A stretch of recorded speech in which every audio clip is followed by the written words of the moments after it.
My practices, I mean, I used to have a crazy morning routine where I was like, I'm gonna dance and journal and meditate and do that. And now I feel better than ever. No, I'm just kidding. Um, now it's just simple. It's like just breath work. Yeah. It's the one tool I always have with me. You know, I can regulate my own nervous system. It brings me back into the present moment. Like, it's shocking that most of us just breathe enough to survive. Yeah. And it doesn't always have to be that crazy, like shamanic, you're getting pterodactyl hands and sobbing and like, you know, having shudders. I love those sessions, by the way. Yeah, they're great. But I think it's also more powerful to just like practice your breathing throughout the whole day. Just simple inhale, simple exhale, you know, because then you're more in touch with how you're feeling than what you're thinking.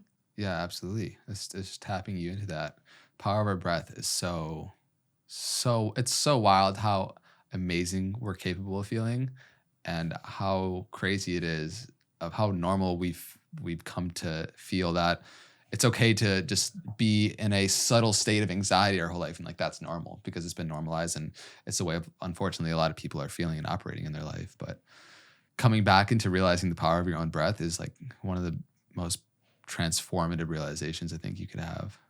Yeah, it's so true. Everyone's like, everyone has anxiety and depression. Everyone's suffering.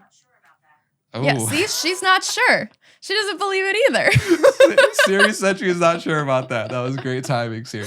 Such good timing, but it's like those times I've been depressed, if I sit down and I do 30 minutes of breath work, like I'm good. My heart's back open. I get the serotonin boost. It's not that the pain is gone, but it's like it's not that feeling of like, I'm just going to hide under my covers. Yeah. Yeah. Yeah. No, I think it goes back to what we were talking to earlier, is like being willing to go into the discomfort and go and release the resistance that you have to whatever you're feeling, but still being able to be in the feeling, be in the emotion. It's like, I think we're such in a rush sometimes to get out of our discomfort and get out of our misery, our proverbial, you know, whatever our issue is, whether we're going through a heartbreak or we're going through being fired from a job or we're going through a loss in our family, or like whatever the difficulties of life come, we're quick to, and rightfully so, wanting to get out of feeling bad.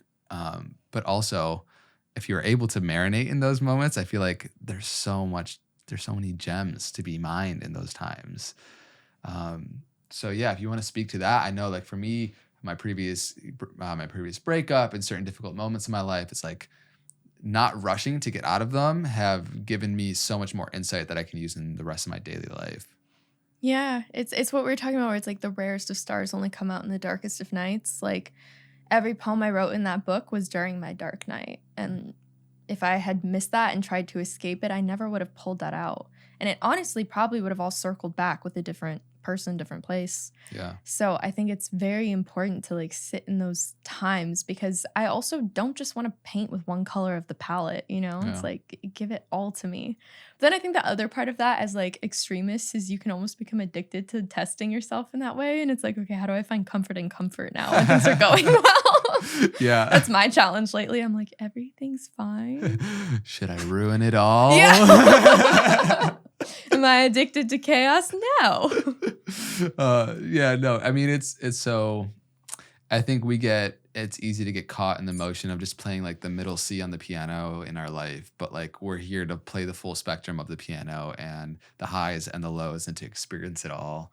And that's what it makes a life fulfilling, I feel like, is that you're tasting all that life has to offer. And you're not just kind of in this repetitive, over analytical way of viewing your life, but you are your life. You're not, thinking about it all the time. Yeah. I mean, it's like one of my favorite writers, Hunter S. Thompson, he has this incredible quote, and it's, I plan on skidding into the grave sideways, body used up, worn out, screaming, what a fucking ride. And that's exactly how I plan to go. And I can't do that unless I'm going to those edges.